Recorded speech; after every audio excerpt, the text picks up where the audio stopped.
Fala, minha galera do YouTube! Fala, minha galera do Spotify! Iniciando uma nova série na nossa jornada de podcasts, seja no YouTube, seja no Spotify. A nova série que é intitulada de Histórias que Inspiram. Hoje é o podcast de número 1.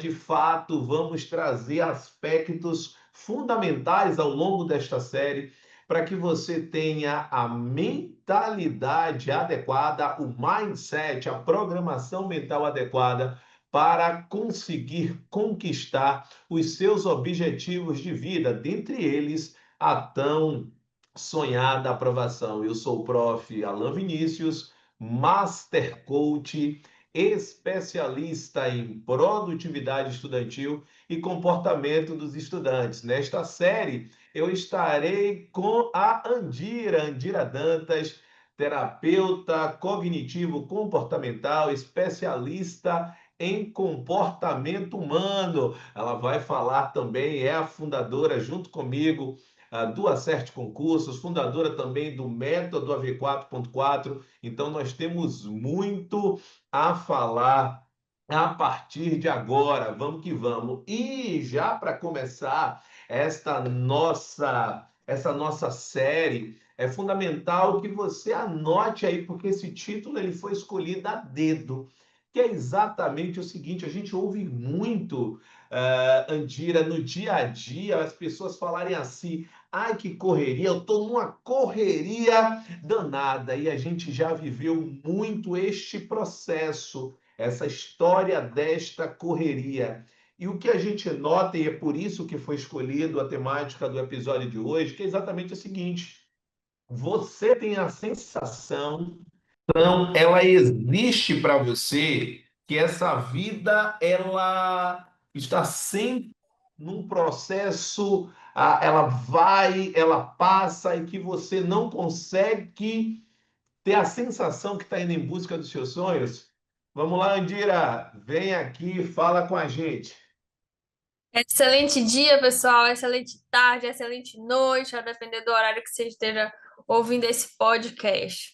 Então, vamos bater esse papo hoje, né?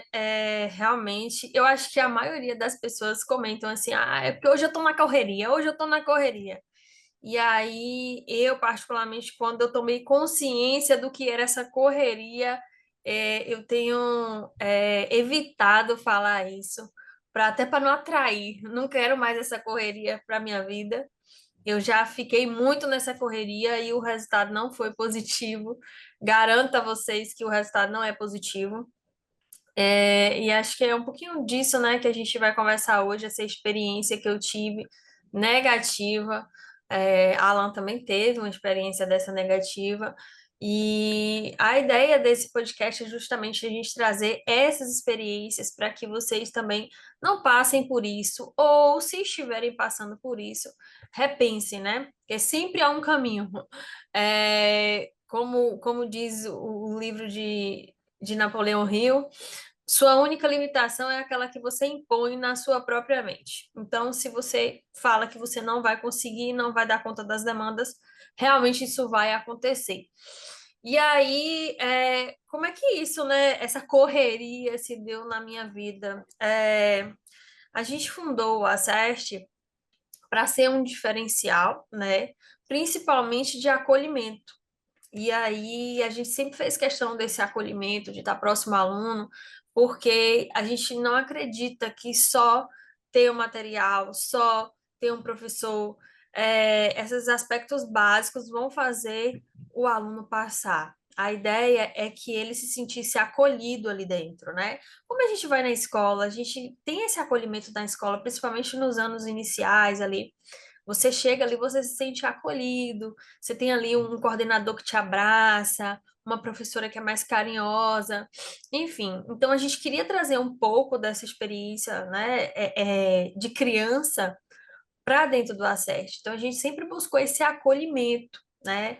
Então chegou um momento, só para resumir um pouco, que a gente tinha duas sedes, né? Uma em Brotas e uma no Iguatemi. E aí sim que a demanda era muito complicada, porque a gente queria prezar por esse acolhimento, mas é impossível você estar em dois lugares ao mesmo tempo. Então ficava para lá, eu particularmente, né, para lá e para cá, tentando ali dar uma atenção ao aluno, e essa foi uma fase, acho que da empresa, uma fase mais complicada, assim, nesse sentido de administrar, né? Não é Nesse fácil. ponto, Desse ponto, Dira, a gente vai estar sempre aqui interagindo, sempre nesse processo de bate-papo. Então, a Dira vai trazer um insight na minha fala, eu vou trazer um insight na fala dela. Então, só para completar isso, isso é tão valoroso que ontem a gente está fazendo esse podcast numa terça-feira, foi ontem mesmo, na segunda, o aluno Luiz, que é mentorado nosso, ele disse exatamente assim, eu acabei nem conversando com você sobre isso, exatamente assim. Ele falou, Alan, é tão importante quando vocês vão até lá. Você vai estar lá hoje, rapaz, só de ver vocês, minha energia já muda. Parece que eu tenho uma linha em que eu passo a ter uma motivação para chegar lá. E a nossa motivação, inclusive com o título desse podcast Histórias que Inspiram, tem a ver exatamente com isso que o que a Andira está falando. É a gente querer ser onipresente e às vezes a gente não conseguia efetivamente atingir com qualidade esse processo, pelo menos não em relação à nossa saúde. Vai lá, Dira, continua. Responsabilidade, hein? Misericórdia! Qualquer coisa, Luiz, manda o WhatsApp, viu? Então, nesse momento de duas sedes, ficou muito complicado, né? Eu lembro que teve o concurso da UFBA, e sempre foi um concurso muito buscado, né? Inclusive, comecem a estudar. E aí, como a gente tinha duas sedes, a gente chegou a ter 8 turmas de UFBA, né? Que a gente tinha manhã, tarde e noite nas duas turmas, e ainda tinha turma de final de semana, ainda tinha turma de questões, enfim, que eram só questões. E sempre a gente faz essa motivação na véspera ou na semana do concurso. Faz alguma coisa na sala, alguma interação, justamente para tirar esse peso, né? Esse peso da véspera da prova, esse peso até da sensação que não cumpriu o conteúdo todo, que poderia ter feito mais, enfim. Então a gente sempre traz essa ideia diferente, né, na sala. E aí, nessa época, eu fiz a motivação de 8 turmas, né? E aí eu ia para lá e para cá, e para lá, por exemplo, de manhã. Aí de manhã, logo no início da manhã, eu ia para o Guatemi, fiz as duas de lá, aí voltava para no final da manhã fazer as 2 da manhã de Brotas, depois voltava para a tarde, depois voltava para outra da tarde e à noite, enfim. Chegou um momento que eu falei, Jesus, deixa eu parar um pouquinho aqui, senão eu não consigo motivar ninguém, porque eu tô acabada, entendeu? Então, assim, era um momento de muita, assim, muita demanda por conta disso, né? Você duplica tudo, gerenciamento, enfim. E a gente sempre gostou de gerenciar muito próximo, né? Então, apesar de ter líderes e tudo, a gente tinha conhecimento de tudo que acontecia, enfim, muitas reuniões. Então, esse momento foi um momento muito complicado, assim, e foi por isso que a gente decidiu, ó, não temos condição de administrar duas sedes, porque senão nossa qualidade vai cair, a gente não vai conseguir entregar o que a gente propõe, né? O nosso objetivo. E por isso que a gente acabou finalizando a sede de Brotas e ficando concentrando tudo no Iguatemi. Então, assim, enfim, isso foi um ponto da empresa que meio que marcou assim esse momento dessa correria que a gente vai conversar sobre isso. Mas assim, a maior lição disso tudo, eu acho que ela veio quando eu tive meu problema de saúde. Porque quando a gente está nessa correria, a gente está vivendo no piloto automático, né? A gente está ali, eu brinco até que está sobrevivendo, né? Você levanta e você praticamente não tem tempo nem de respirar. Você já levanta tendo que fazer mil coisas e às vezes, muitas vezes já levanta atrasado, o que bagunça ainda mais seu dia. Então, em 2019, em dezembro de 2019, a gente não tinha mais a outra sede, mas a gente ficava muito numa sede, né? A gente saía de casa 7 horas e chegava em casa 10 da noite, praticamente todos os dias, né? Porque no momento que a Alan não estava em sala, a gente estava fazendo gerenciamento. E muitas vezes, principalmente com o edital, a Alan dava aula manhã, tarde e noite. Então eu já ficava lá, enfim, a gente almoçava lá, né? Daquela forma maravilhosa E que ele. lembrando que nesse período nasceu o nosso Pequerrucho, né? Cauã nasceu em fevereiro de 2014.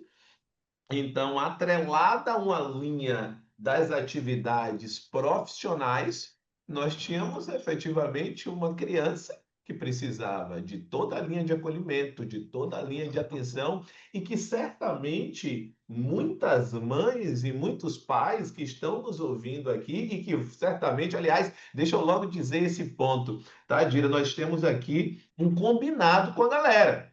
Qual é esse combinado? Qualquer tipo de frase que eles no momento eles tenham efetivamente visualizado, que eles coloquem aqui nos comentários, porque a gente vai ler os comentários, vai trazer aqui, tá certo? A Andira vai efetivamente catalogar os melhores comentários, beleza, Andira? Já deixa aí anotado para trazer sempre os comentários do episódio anterior, para que a gente possa trazer aqui os melhores comentários, como é que efetivamente os estudantes se sentem, como é que eles se visualizam nessa jornada. Porque nada melhor do que a gente enxergar a demanda dos estudantes. A gente traz isso porque a gente vivencia concursos públicos no Acerte há 16 anos. Eu tenho uma jornada que começou um pouquinho antes, então há 17 anos.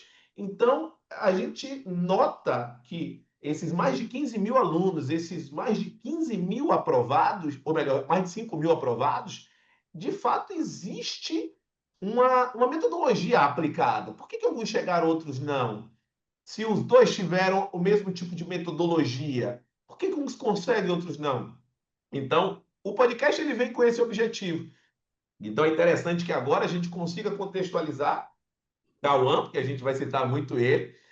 Cauã, duas sedes, além de Cauã, duas sedes, outros projetos que a gente sempre teve enquanto como sonhos, projetos que a gente criou online em 2016, que não existia. Então, quando a Andira fala em 8 turmas, a gente está falando só do presencial. Nós não tínhamos ainda a modalidade online ao vivo, ela só surge em 2021, a online ao vivo. E nós tivemos o processo, o embrião do Acerte Online, que anteriormente se chamava Professor Alan Vinícius, porque eram só aulas minhas, mas isso cresceu e em 2018 a gente já deu um salto muito grande também, naquele momento, a segunda modalidade, que era a modalidade online. Então a gente também tinha esse processo de gerenciamento.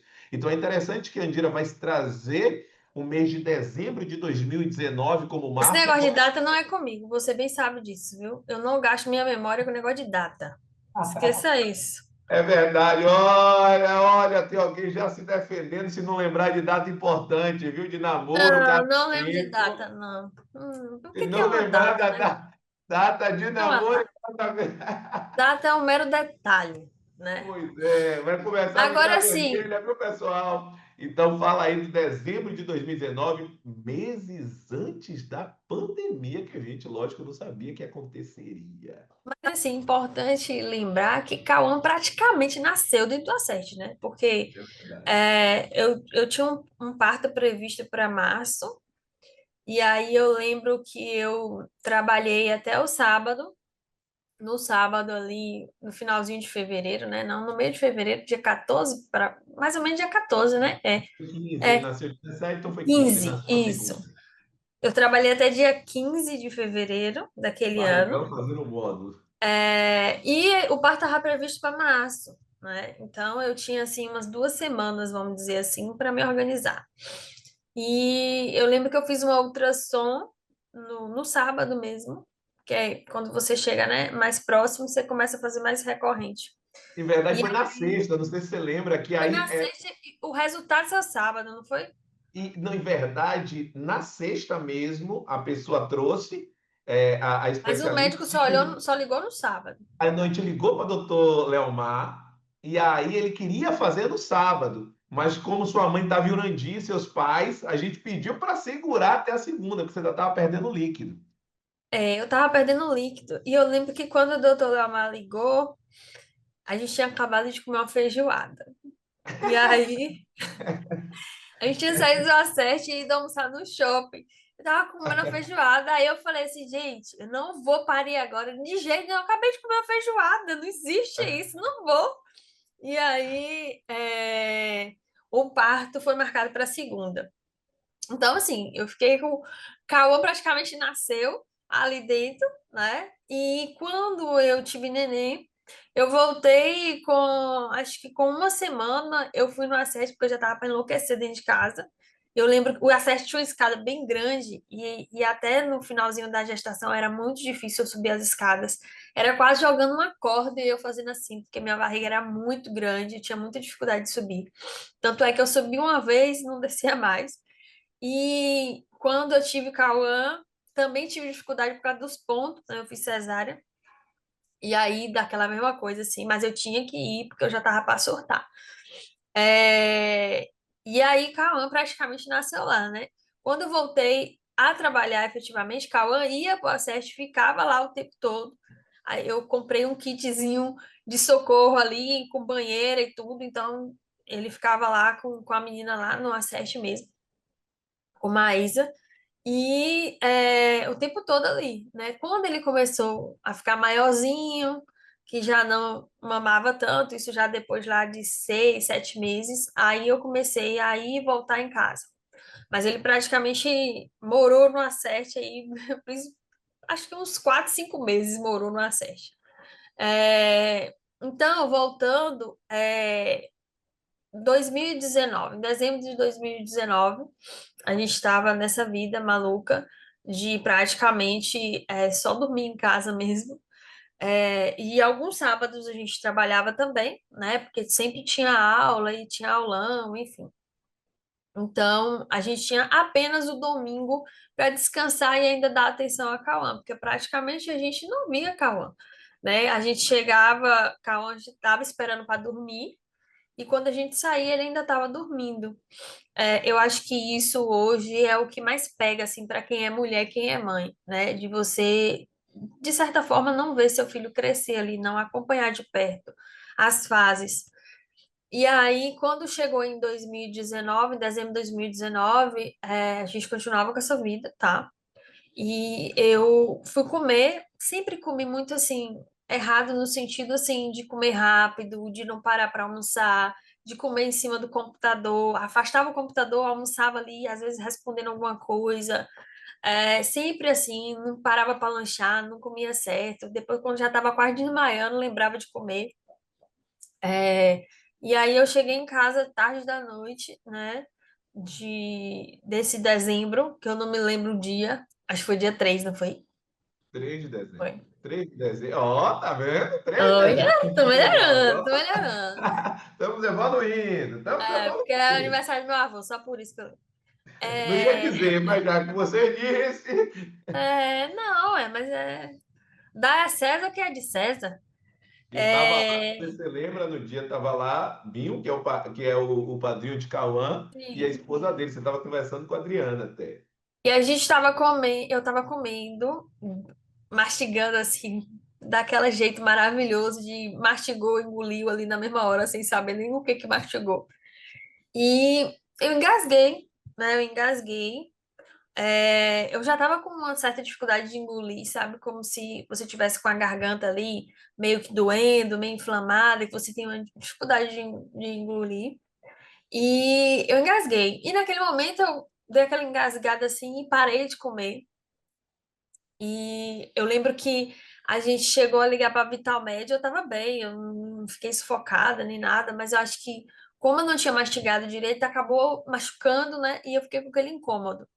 Aí eu liguei para a Vitalmed, eles fizeram alguns testes lá, se eu tava respirando bem, se eu tava sufocada, enfim. Aí eu fui dormir, né?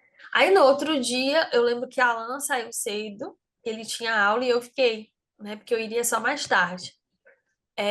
E eu ainda tava com aquele incômodo, né? Assim, como se tivesse machucado mesmo. E eu falei assim, ó, para eu não sair sem comer, eu vou pegar uma banana aqui, vou amassar a banana, porque deve ter machucado, eu vou amassar, porque a banana é tranquilo. Quando eu amassei a banana, que eu botei primeira colherada na boca, a banana não desceu. Ela ficou assim, meio que entalada mesmo. Eu falei assim, ah, agora lascou. Agora eu vou ter que tomar uma providência. E aí saiu de casa, e fui para o hospital sozinha. Fui para o hospital sozinha. Cheguei lá no hospital, contei na emergência, contei o que que tinha acontecido. E a médica falou assim: ah, não, tudo bem, eu vou verificar, né? Eu vou botar um anestésico na sua boca. Vou verificar se o alimento está aqui, né? Ou se é só uma sensação. Gente, é a pior sensação do mundo. E eu, né, leiga, completamente leiga. Hoje eu não faço mais isso, mas eu completamente leiga, ela anestesiou a minha boca, né? É como se fosse uma água mesmo, e aí anestesia tudo. Me deitou e colocou, não lembro exatamente o que era, mas é como se fosse para abrir mesmo, né? Para ver se. Só que nisso, é, por que o médico pergunta assim as coisas quando você não consegue responder, né? É igual o dentista, não sei. O dentista tá lá mexendo no seu dente, ele fica perguntando: e aí, como é que tá seu não sei quem, não sei quem? Como que você vai responder, gente, né? Me ajude. E aí, ela perguntou: a Os gente vai ter. dentistas que estão aqui, alunos, vão poder se defender, viu? Pode se defender, mas isso é verdade. Eu acho que é uma mania, não é possível. Pelo menos a minha dentista o tempo todo conversando comigo e eu, Gente, né? Não dá. E aí, como minha boca estava anestesiada, a língua também pesava, eu não conseguia falar, a língua e eu babando, né? Babando e a língua caída para um lado, uma sensação horrível. E ela falou assim: eu vou fazer uma endoscopia. Eu falei: meu Jesus, a mulher vai me levar. Eu falei: não. Aí eu liguei para minha irmã, mandei mensagem para minha irmã: me ajude aqui, que eu tô sozinha no hospital, enfim. Aí chega minha irmã, eu tenho uma penca de irmã, tá? Então eu tenho que enumerar.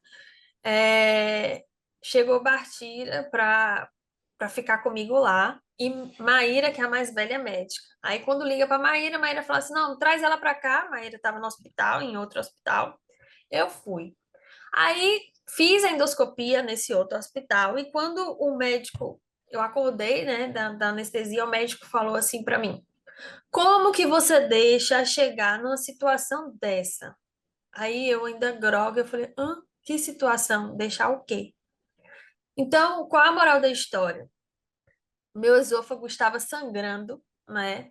Não pelo engasgo, mas eu estava com um refluxo tão acentuado que eu tive uma estenose do esôfago. Estenose é um estreitamento do esôfago, e por isso que eu não conseguia comer direito, porque realmente não tinha como passar o alimento. E a partir disso, né? Deixa eu fazer um é, parênteses aqui, Dira, em relação a esse ponto.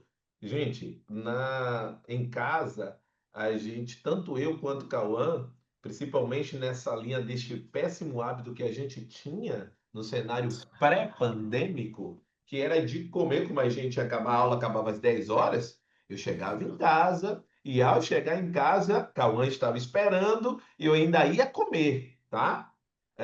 Quando eu ia comer, então a alimentação ainda não era saudável, então eu comia dois, três, quatro pães, a depender do que eu tivesse de fome, tá? Sem nenhum tipo de critério alimentar, o objetivo era efetivamente hoje, né? Analisando o Alan de hoje, que era apenas um encher a barriga, como a gente fala. você E, precisa botar a sua foto do antes e depois. meu Porque Deus do céu. ninguém sabe o que é o Alan de antes. Ninguém Ah, sabe. agora me pegou, me deixou vermelho, viu? Me Não quero deixou. saber. Você vai Aí, se comprometer aqui a botar a não. sua foto do antes e depois. Aí o que é que vai acontecer? O que vai chover de comentário vai ser assim, ó, bota a foto, o Isso, comentário vai isso, ser isso. esse. Aí não vai. Hashtag coloca a foto. Aí vamos ver se a galera vai colocar isso. Vamos lá. Tem quantos comentários? Vamos lançar um desafio, porque se eu perder o desafio, não tem jeito, né? Se A minha já tiver. tá no meu Instagram. A sua tem que estar também. Pois é, vai ter que ser aí pelo menos uns quantos, uns 50, coloca a foto para Pois ver. é, pelo menos. Então, pronto. Então, pelo menos uns 50 comentários aí entre o Spotify e YouTube, o coloca a foto. Mas o que que acontece aí? Nesse ponto, a gente dormia com um travesseiro de refluxo. tanto eu quanto Cauã. Porque no caso de Cauã, a pediatra insistia que ele tinha refluxo. A gente imaginava que, assim como você, o que existia em verdade era situações de problemas respiratórios. A gente tinha isso, imaginava isso. Alergia. No É, momento não. E alergia. quando você fala problema É respiratório, verdade, é verdade, é verdade. traz Você uma carga vai muito com quê? grande. É verdade. Alergia. Então tratou como alergia, mas a pediatra insistia. É refluxo, é refluxo. E, gente, Dira era a única que não dormia nesse travesseiro especial, que era o travesseiro de refluxo, para que vocês possam ter a dimensão do que às vezes está acontecendo dentro da gente. Aliás, o podcast de ontem, não, no caso, isso vai estar aí na quarta-feira, o podcast da terça, que foi o podcast 236, a gente falou, Dira, sobre o treinar a voz interior. Mas aqui eu não estou nem falando sobre a voz interior, porque a voz interior, ela trata da nossa mentalidade. O que a gente fala para a gente, não tenha dúvidas que isso vai refletir nas nossas atitudes, nos nossos sentimentos e, consequentemente, em como isso está drenando a nossa energia. Só que isso não acontece apenas nesta linha da voz interior, isso também acontece com o que a gente coloca para dentro. Qual é o tipo de alimentação que a gente tem? Como é que a gente cuida dessa nossa armadura, que é o nosso corpo? E sempre, Você já viu aquele ditado, você é o que você come? meu Deus, aquela ali, aquele post é maravilhoso. E um Naquela detalhe, época a gente tava ferrado, viu? é o quê? Naquela época a gente tava ferrado. Você é o que você Caramba, come. meu Deus. E antes de deixar você falar novamente, é importante a gente dizer exatamente o seguinte: certamente existem três zonas, tá? Existem três zonas, eu falo isso muito para o nosso filho. Três zonas: zona de contestação, zona de aceitação e zona de aprendizado.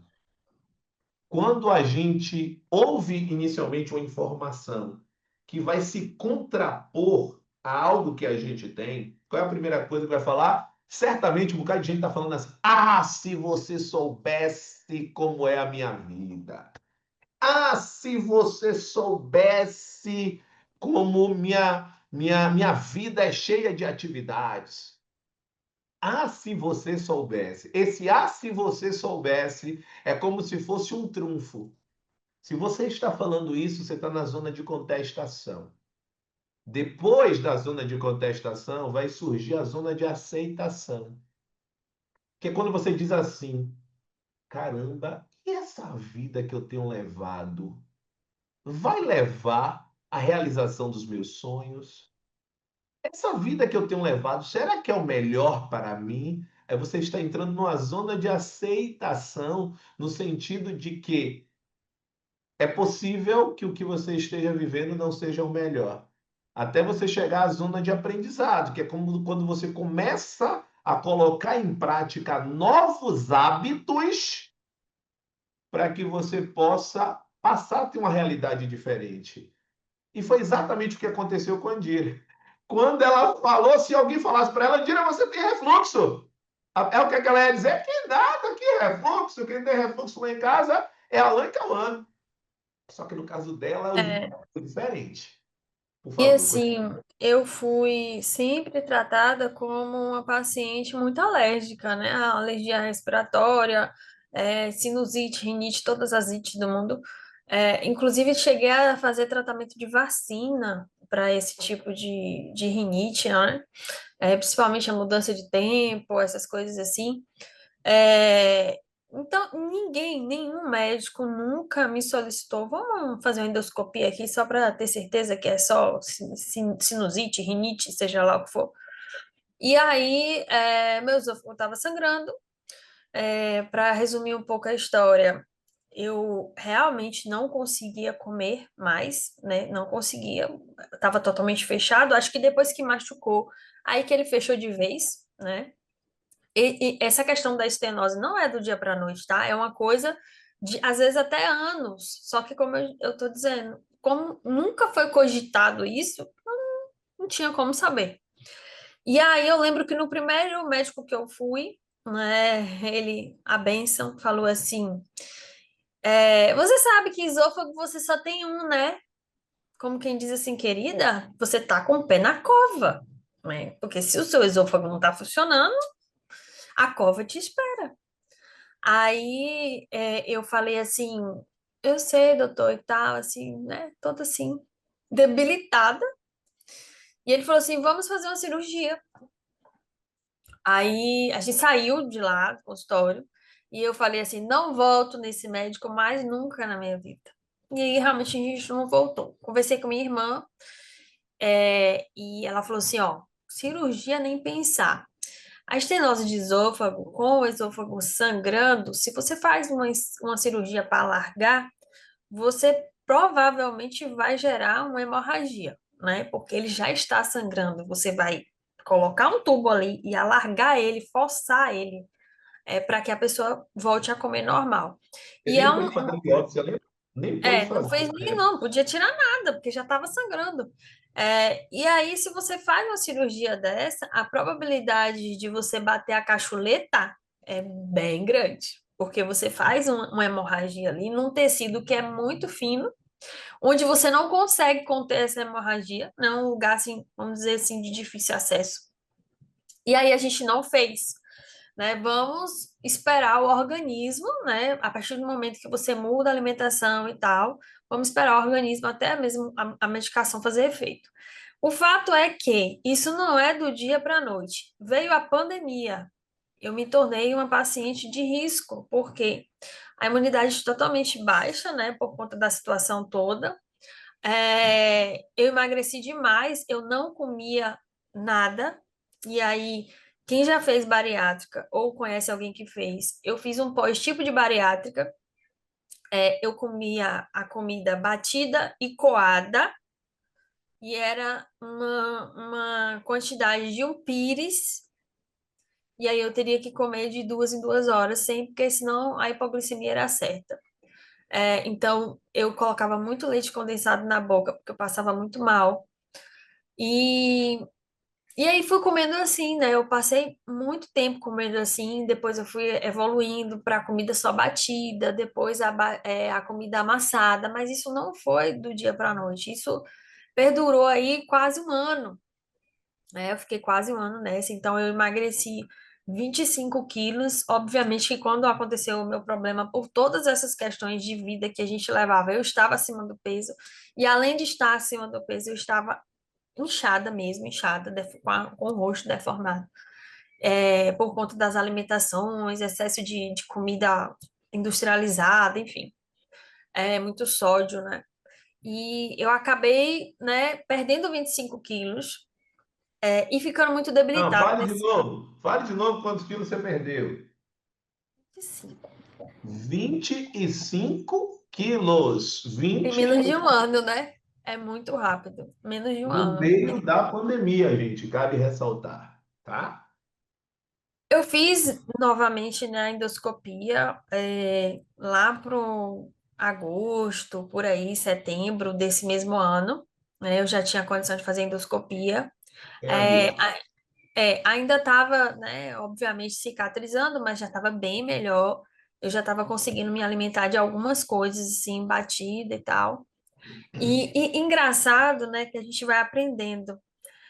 Como eu emagreci muito rápido, eu tive disfagia. Disfasia é justamente a perda muscular disso aqui, que é o que vai fazer você engolir.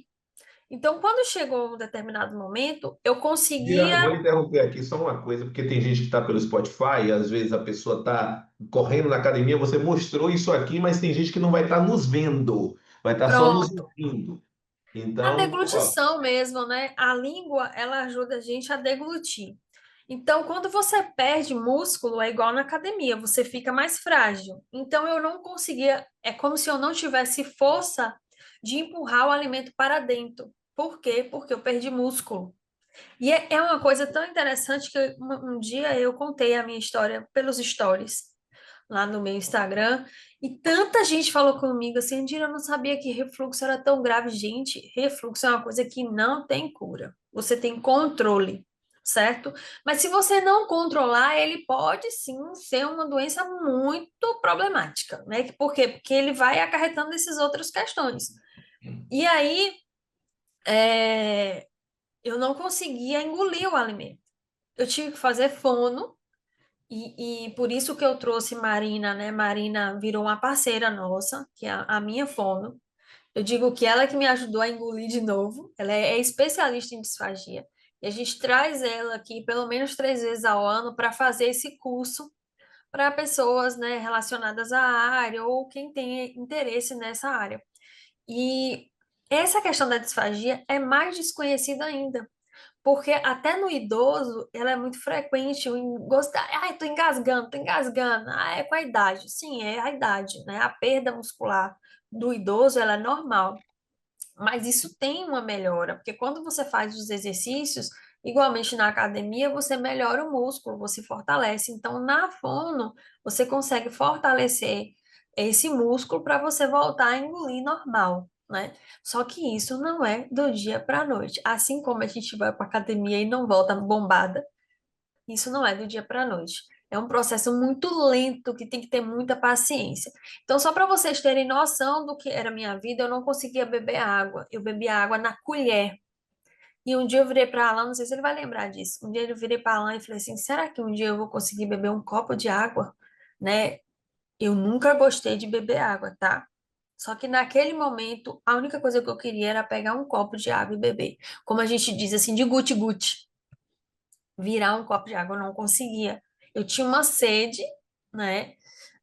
E eu pegava na colher e bebia, porque eu sentia todo o alimento que eu comia, ele descia pingando de conta-gota, eu sentia ele pingando, assim, a água pingando de um lado para o outro, né? É, de cima para baixo, vamos dizer assim. Porque estava tão estreito que ele descia muito lento, né? E aí eu via, eu sentia isso. E era um desespero muito grande, porque eu ficava imaginando assim, acho que eu nunca vou comer mais, eu não vou mais comer assim. E Alan fala muito isso, que comer é prazer, né? Você sente prazer em comer ali, em sair para comer. E toda a vida social, ela gira em torno de alimentação. Se você vai para um barzinho, é para comer alguma coisa, para beber alguma coisa. Se você vai jantar, se você vai almoçar, se você vai fazer um lanche. Então, assim, eu perdi a minha vida social, porque eu não podia sair para comer em lugar nenhum. Primeiro, por conta da pandemia, eu já não poderia sair mesmo, mesmo quando as coisas começaram a abrir. E segundo, porque o que que eu ia comer, né? Se era toda uma logística para minha alimentação. Isso E isso é, começou um pouquinho antes da pandemia também, né? Então, de dezembro até a deflagração, né? Quando fechou tudo, que foi já março de 20. Então, de dezembro de 19 até março de 20, não tinha, por mais que se falasse, no carnaval começou a crescer um pouco, mas estava tudo aberto. Então, a gente, no verão, vamos dizer assim, de 2019 para 20, a gente já passou esse cenário, né? Já passou isso, vamos dizer assim. e assim, o que que eu aprendi com isso tudo? É, eu aprendi que na enfermidade a gente é convidado a reviver mentalmente o que a gente quer da nossa vida e o que a gente fez até aquele momento. Se a gente teve a chance, né, de mudar isso, a gente precisa mudar. Porque naquele momento, eu precisava fazer uma nova biópsia, a biópsia deu negativa, mas eu poderia ter tido um problema maior, né? E quando essa biópsia deu negativa, eu falei assim, Deus me deu uma segunda chance e eu não posso desperdiçar, porque eu sofri muito com tudo isso. Você ficar sem comer, você passar mal constantemente, você não poder nem ir trabalhar. Eu lembro que eu levava vários potinhos no Aceste quando a gente já começou a ir trabalhar, e era assim, ó, tudo o mesmo gosto, porque é a comida batida e coada. Mesmo depois que eu comecei a só bater, era assim uns potinhos para você comer de 2 em 2 horas e acabou. Não tinha, você não tinha prazer. Eu perdi o prazer de comer. Eu comia para sobreviver, para não passar mal. Mas eu não tinha prazer. A comida era o mesmo gosto, era a mesma coisa. Eu tinha uma dificuldade de engolir. Era um terror. Eu demorava muito para comer, mesmo ela batida, porque se eu bebesse ali de vez, eu sentia mal, né? Como se não descesse por conta do refluxo. Principalmente sendo caldo, nesse momento do refluxo, ele não é bom, mas eu não tinha outra opção. Então, assim, não colocava tempero, não colocava nada, porque tudo isso é ruim. Então, assim, eu não tinha prazer em comer. Eu comia para sobreviver, né? Para ficar, para me manter em pé. Eu lembro que tinha dias que eu não conseguia levantar da cama, eu não tinha energia para levantar da cama. Eu precisava botar um açúcar na boca para levantar. E eu falei assim: ah, se Deus me deu uma segunda chance, eu não posso desperdiçar.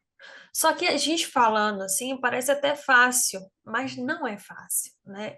Passar por tudo isso, ainda numa incerteza de pandemia, é muito complicado, é muito difícil. E aí foi aí que, como eu comentei lá no primeiro evento, que eu comecei a realmente pirar a cabeça, né? Porque comecei a ter crise de ansiedade, porque o momento já não era bom, minha saúde já estava debilitada, juntou tudo. Cauã dentro de casa, Cauã passou um momento, assim como toda criança, complicado, porque acostumada a muita rotina, muita atividade, preso dentro de casa, aí ia pro videogame, ficava o tempo todo no videogame, e se tornou agressiva, arredio, por conta daquela situação toda, enfim. Eu acho que todo mundo passou por isso, né? Não teve um que não relatou algum problema. E aí, depois daquele momento que eu resolvi, né, que eu iria para um psiquiatra, e chegando no psiquiatra, ele me passou remédio para ansiedade, passou o remédio mais fraco que tinha, mesmo eu falando que eu tenho sensibilidade a drogas, né? Esses medicamentos todos, não é que eu tenha alergia, é como se para mim fosse uma superdose, mesmo sendo uma dose normal. E aí eu falei assim, rapaz, vou tomar esse remédio, porque aí eu saio desse momento difícil e depois eu sigo minha vida normal, eu não vou ficar dependendo de remédio. E aí o primeiro dia que eu tomei esse remédio, a Alan estava dando aula e eu estava comendo um salgadinho e aí tem um comentário lá no dia. Ah, é porque você estava comendo um salgadinho, porque eu precisava comer alguma coisa, né, de tempos em tempos, de 2 em 2 horas. E quando chegava perto de dormir, eu já não podia comer mais, né? Eu tinha que comer alguma coisa assim, só para disfarçar e conseguir dormir e não passar mal. E eu lembro que tinha um salgadinho que eu conseguia botar na boca e ele dissolvia, só para eu pegar aquele açúcar, aquele sal, né, do salgadinho. E Mas aí eu isso falei eu já assim, estava, se eu não me engano, já era 2021, se eu não me engano aí. Acho que, não sei, não me lembro se foi dentro da pandemia, quer dizer, dentro da pandemia sim, mas foi. mas já acho que você já tinha feito a biópsia, então Eu ou já foi uma comia pandemia perdão, amassada. Eu comia enfim. amassado já. Eu já Então já comia estava amassado. ou no segundo É. semestre de 20 ou no primeiro de 21 isso. Eu acho que foi no segundo semestre, mas no final. E aí o que que aconteceu? Eu coloquei o remédio na boca, era um remédio sublingual, e eu coloquei um quarto dele. O médico falou assim: você toma metade. Eu falei: ó, vou tomar um quarto desse remédio para ver o que que dá. O máximo que vai acontecer é não fazer efeito.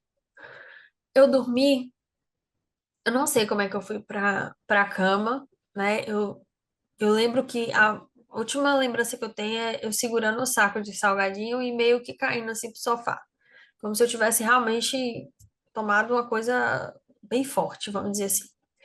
Fui para a cama, né, não sei como, e no outro dia eu acordei. Levei, levei. Pois é. No outro dia eu acordei quase, acho que era mais de 11 horas da manhã. Ou seja, eu fiz mais de 12 horas de jejum e, obviamente, acordei com hipoglicemia, né? Até porque eu não comia esse carboidrato assim para ter essa energia, né, de reserva. E aí acordei com hipoglicemia. Eu lembro que a Alan se me segurando assim para ver se eu estava respirando, se o coração estava batendo. E a Alan falou assim comigo: nunca mais você vai tomar esse remédio. Só que qual é a grande questão? A gente sempre quer ter uma bengala. A gente sempre quer ter assim, ó, se eu tiver com dor de cabeça, eu tenho esse remédio. Se eu tiver com uma dor de estômago, eu tenho esse remédio. Se eu tiver com ansiedade, eu quero esse remédio. Todo mundo quer uma bengala na vida, isso é uma bengala. E não era diferente comigo. Só que o que eu não entendia é que eu precisava descobrir a causa disso tudo. né? Obviamente que eram situações bem atípicas para todo mundo, mas eu precisava me entender para não colocar a bengala e ir direto ali na causa, entender o meu corpo, entender a minha mente e a partir disso conseguir controlar minhas emoções, enfim. A ansiedade ela é positiva, uma ansiedade boa que a gente chama, chegar assim, eu tô ansiosa para viajar, isso é positivo, isso é muito positivo, isso te move, isso te motiva. Mas uma ansiedade patológica, ela é de enlouquecer, porque a É a ansiedade mente, expectativa, né? Que é boa. Aquela que, pô, meu Deus, a viagem, como é que vai ser? Como é que vai ser? Como é que vai ser lá? Enfim. o coração acelera do mesmo jeito, a mão fica gelada do mesmo jeito, mas não é patológico, né? E quando a ansiedade patológica, ela vai te matando mesmo. Ela fala assim: você tá assim, peraí, que eu vou te dar uma sensação de desmaio, ou eu vou te dar uma dor de barriga. Então, assim, vem vários sintomas misturados ali que você acha que você vai infartar, minimamente você vai infartar ou desmaiar. Então, assim, isso não é positivo. Nunca será. Então eu falei assim, ó, eu tenho duas opções. Ou eu vou pro remédio, ou eu vou procurar me entender. O remédio não deu certo, porque senão eu ia viver dopada numa cama. Então eu vou procurar entender o que que acontece. E aí eu comecei a estudar, ler livros, me indicaram uma meditação. E eu falei assim, gente, eu nunca vou conseguir meditar na vida. Eu sou muito agitada, eu tenho um pensamento agitado, acelerado. E eu Diga, nunca vou conseguir. a galera vai me matar agora que eu vou te falar, vou falar. Aí a gente já está chegando a cerca de 50 minutos de episódio, então eu tenho algo a lhe trazer. Uma proposta bacana que eu já tinha trazido aqui, da gente dividir este episódio em duas partes, tá? Essa parte que a gente trouxe toda essa linha mais relacionada especificamente ao aspecto em que se mostrou a causa. E você agora vai fazer um corte para falar o que é que a gente fez, os novos hábitos que a gente adotou para transformar esse processo, como é que a gente se tornou especialista em comportamento humano, em produtividade, como é que a sua formação, a minha formação, como é que tudo isso se desenvolveu. Então, nada melhor do que a gente possa estabelecer um episódio número 2. Aliás, eu tenho uma novidade para vocês. Nós teremos sempre um episódio de forma semanal para vocês desta série, tá? Nós teremos os podcasts diários, mas no dia que sair o episódio desta série, nós não teremos o podcast tradicional. Lá no tradicional, nós temos o 236 e este a gente vai chamar de nova série. A série será Histórias que Inspiram e esse é o podcast de número 1. Então, o número 2 também será ainda a gente contando esse processo da nossa história, tá certo? Já para que você já tenha aí o gostinho de quero mais. Então, Dira, No como é que melhor da vai festa, ele outro? tira o doce. Pois é, a galera vai ter que colocar aqui, ó. Quero mais, já esperando a parte 2. Mas antes, claro, faça um fechamento bacana para que a gente possa, de fato, trazer, relatar, se for necessário, faremos uma parte 3, uma parte 4, para que você possa enxergar que eu ouvi um podcast hoje, o ponto de vista do Joel J, e ele trouxe assim. Eu concordo com ele, que foi exatamente o que você falou da bengala. Lá o ponto de vista dele foi: ninguém vai te salvar. Ou seja, não espere que a solução caia de alguém, por mais que você ouça pessoas. Quem vai possibilitar a transformação em você é a sua vontade de ser transformado, de ser transformada. E é exatamente sobre isso. A frase dele foi: se você está vivendo um problema, certamente alguém na história da humanidade já passou por isso. Já passou por isso. E aí, a solução ela já existe. Então, o nosso grande objetivo com essa nova série Histórias que Inspiram é poder falar de temáticas que vão te levar para o próximo nível, para o próximo patamar da programação mental, para que você consiga atingir os seus objetivos. Então, eu vou. Com essa história toda, né, eu aprendi muito, né, só para resumir a história, eu comecei a estudar muito, aprendi muito, eu descobri que mesmo tendo um pensamento acelerado, eu conseguia sim meditar, bastava eu estar ali concentrada e praticar, né, tudo é hábito. Mas para a gente encerrar esse podcast inicial, eu vou deixar duas reflexões para vocês. A enfermidade é sim uma oportunidade de crescimento, tá? Ah, mas eu tô com uma doença grave, não sei o quê. Mas é uma oportunidade de crescimento, tá? De evolução, independente da religião que você esteja. Naquele momento que você se vê tão fragilizada e tão assim, é um momento que você meio que perde as forças, né? Você precisa ter a fé em alguma coisa, é o primeiro ponto, independente do que seja a sua fé. Mas é o momento que você vai rever tudo que você fez. É automático. Se falar assim, tô doente, automático, rebobina a fita aqui, ó. E você falar assim, deixa eu ver o que que eu fiz até aqui, né? E o primeiro ponto para vocês, não espere chegar uma enfermidade para você fazer isso. Você rebobina essa fita todos os dias para você melhorar, buscar o seu crescimento pessoal, profissional, seja ele qual for. E aí tem uma coisa interessante que é a síndrome do retrovisor. O que que é essa síndrome do retrovisor? A gente só tem a visão ali do passado, a gente só quer olhar no retrovisor e a gente esquece de olhar para frente. Porque cada dia que você inicia com a página em branco e você tem uma nova oportunidade de fazer diferente. Ah, se ontem eu errei em algum ponto, hoje é um novo dia para você recomeçar e refazer esse erro seu, né? Reviver aquilo ali, avaliar se realmente foi um erro, se não foi, e mudar a história. Então, a cada novo dia, você tem uma oportunidade de mudar a sua história. Eu brinco sempre assim, um novo dia são novas oportunidades, né? E se você estiver vivendo nesse automático, você não consegue parar para perceber isso. E como você não consegue parar para perceber isso, você continua vivendo no automático. Então, assim, uma gripe vai se tornar até um problema gigantesco para você. Por quê? Porque você tem mil demandas para resolver, você não pode parar para uma gripe, entendeu? Mas será que naquele momento da gripe não é o momento de você parar ali e falar assim, ó, deixa eu refazer a minha rotina, deixa eu dar uma prioridade aqui para uma academia, seja ela qual for, seja a atividade física que você mais gostar, um momento de lazer, priorizar a minha família, enfim, né?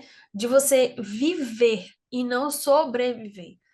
Eu acho que a lição que ficou para mim em relação ao meu problema de saúde foi essa, que eu tive a oportunidade de fazer diferente. Se não fosse isso, se eu não tivesse engasgado, talvez hoje eu não estaria aqui falando com vocês, porque poderia ter chegado a uma situação que eu não iria conseguir controlar mais, né? Não teria volta, vamos dizer assim. E eu tive a oportunidade, né, de fazer diferente.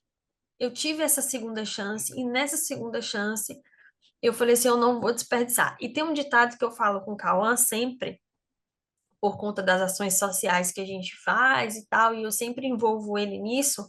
Eu acho que é importante ele entender que existe um mundo muito diferente do dele, porque assim ele valoriza o dele e tem um olhar de empatia com o outro também. E eu sempre falo assim, filho, a gente não veio para esse mundo perder a viagem. Se a gente está nesse mundo, é para a gente fazer a diferença na vida de alguém.